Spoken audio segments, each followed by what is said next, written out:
اور عورتیں اگر ان کو کہا جائے ان کے پاس زیورات ہوتے ہیں، اگر آپ دیکھیں تو وہ جو زیور ہے وہ کچھ بھی نہیں دیتا. وہ زیور اگر رکھا ہے تو اس کی قیمت کم تو ہوتی ہے، زیادہ نہیں ہوتی، کیونکہ وہ پرانا ہو رہا ہے تو وہ مارکیٹ میں اتنی اچھی ریٹ سے نہیں بکے گا. لیکن عورتیں اس کو سنبھال کر رکھتی ہیں. زکوٰۃ کا کہا جائے تو کہتی ہیں کہ میرے پاس تو پیسے ہی نہیں ہیں. السلام علیکم ورحمۃ اللہ وبرکاتہ.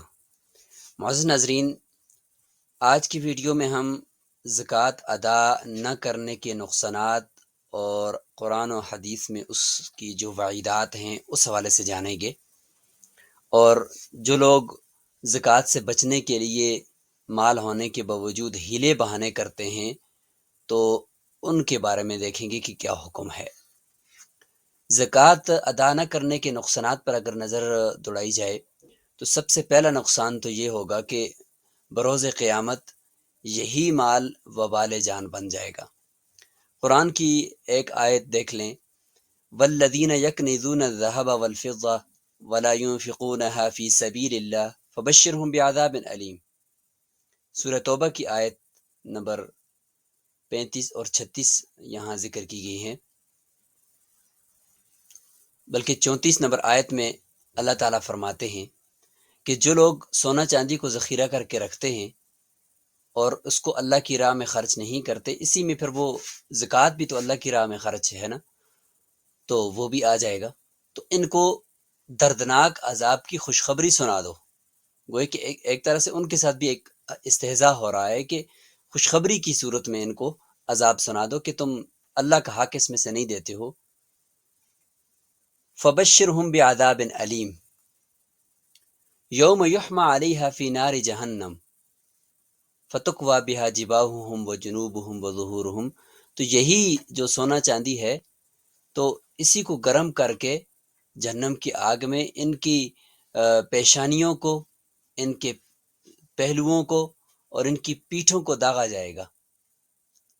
کیونکہ جب بھی زکوٰۃ کا کہا جاتا تھا تو کبھی پیشانی کے اوپر بل آ جاتا تھا، کبھی پیٹھ پھیر لیتے تھے، کبھی پہلو تہی کر لیتے تھے، تو انہی کو داغا جائے گا اور کہا جائے گا کہ ہذا ما کنزتم، یہی وہ تو تھا جس کو تم ذخیرہ کر کے رکھتے تھے.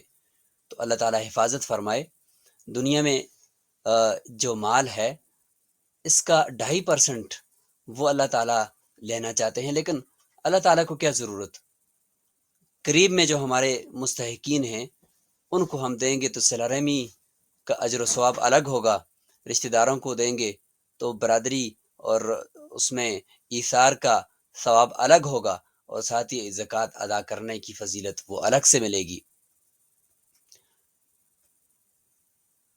اور دوسری ایک آیت ہے اس کو دیکھ لیں، وَلَا يَحْسَبَنَّ الَّذِينَ يَبْخَلُونَ، یعنی بخل کرنے والے یہ گمان نہ کریں کہ یہ ان کے لیے بہتر ہے.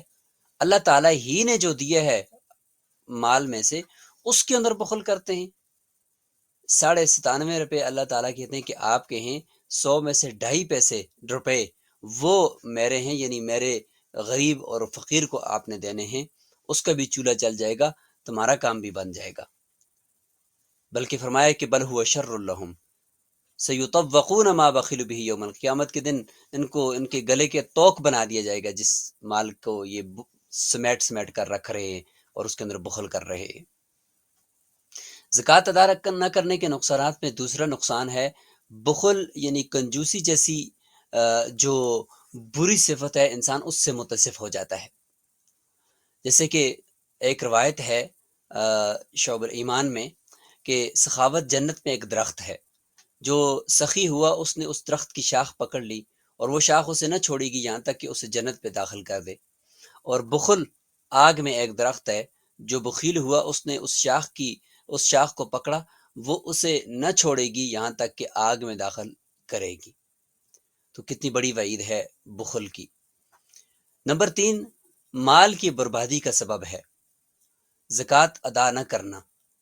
خشکی اور تری پر روایت میں ہے کہ خشکی اور تری پر جو مال ضائع ہوا ہے وہ زکوٰۃ ادا نہ کرنے کی وجہ سے تلف ہوا ہے.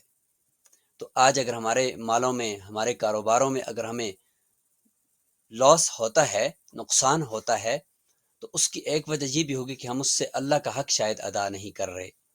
اگر حق ادا کرنے کے باوجود بھی نقصان ہوا ہے تو اللہ تعالیٰ اس سے کئی گنا بڑھا چڑھا کر یہاں بھی دیں گے، آگے بھی دیں گے، وہ آزمائش ہوگی۔ زکوٰۃ ادا نہ کرنے کے نقصان میں چوتھا نقصان، زکوٰۃ ادا نہ کرنے والی جو قوم ہے اس کو اللہ تعالیٰ اجتماعی کسی نقصان کے اندر مبتلا کر دیں گے، جیسے کہ قحط سالی ہے، مہنگائی ہے، یا اس کے علاوہ اور جتنے بڑے بڑے عذاب ہو سکتے ہیں۔ آج کے دور کے اندر تو میں نے آپ کو بتا دیے، سیلاب ہے، زمینیں تباہ ہو جائیں گی اگر ان کی زکوٰۃ، ان کا عشر نہیں نکالا، کمپنیاں بیٹھ جائیں گی۔ تو جو قوم زکوٰۃ ادا نہ کرے گی تو اللہ عز و جل اسے قحط میں مبتلا فرمائے گا۔ المعجم الاوسط کے اندر یہ روایت موجود ہے۔ اور پانچواں نقصان ہے کہ زکوٰۃ نہ دینے والے پر اللہ تعالیٰ کی طرف سے بھی لعنت کی گئی ہے، کہ حضرت سیدنا عبداللہ بن مسعود رضی اللہ تعالیٰ عنہ روایت فرماتے ہیں کہ زکوٰۃ نہ دینے والے پر رسول اللہ صلی اللہ علیہ وسلم نے لعنت فرمائی ہے، صحیح ابن خزیمہ۔ اور حضرت ابوبکر صدیق رضی اللہ تعالیٰ عنہ نے اعلان جنگ کر دیا تھا اور فرمایا کہ ان کے ساتھ قتال کرنا ہے ہم نے، جنہوں نے زکوٰۃ ادا کرنے سے انکار کیا تھا۔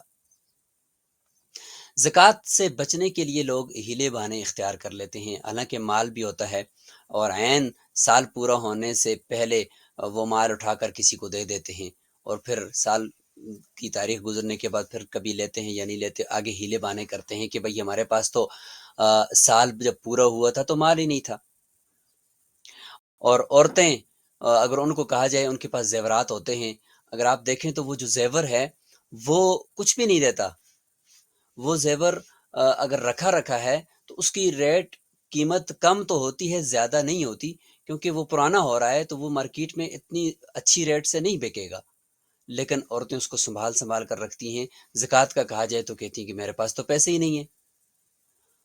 زکوٰۃ سونے کے اوپر ہم آگے چل کر انشاءاللہ ذکر کریں گے، کیونکہ سونا اگر 7.5 تولے صرف سونا ہے تو پھر اس پہ زکوٰۃ آتی ہے، اور اگر سونا 1 تولہ بھی ہے، آدھا تولہ بھی ہے، لیکن اس کے ساتھ اگر 1 روپیہ 10 روپے بھی کسی عورت کے پاس ہیں، سال پورا ہو گیا ہے، تو زکوٰۃ سونے کی قیمت پر لگے گی۔ لیکن اگر یہ بات ان کو کہی جائے تو وہ کہتی ہیں کہ ہم تو بہت غریب ہیں۔ تو یاد رکھیں، اس طرح کے ہیلے بہانے کر کے اللہ تعالیٰ کی اس اہم عبادت اور اس عام حکم سے پہلوتئی کرنا، یہ ہمارے لیے بہتر نہیں ہوگا۔ اللہ تعالیٰ ہم سب کی حفاظت فرمائے۔ انشاءاللہ اگلی ویڈیو سے ہم زکوٰۃ کی باقاعدہ ڈیفینیشن اور اس کی جو حکمتیں ہیں وہ انشاءاللہ ہم آگے چل کر ذکر کریں گے۔ السلام علیکم ورحمۃ اللہ وبرکاتہ۔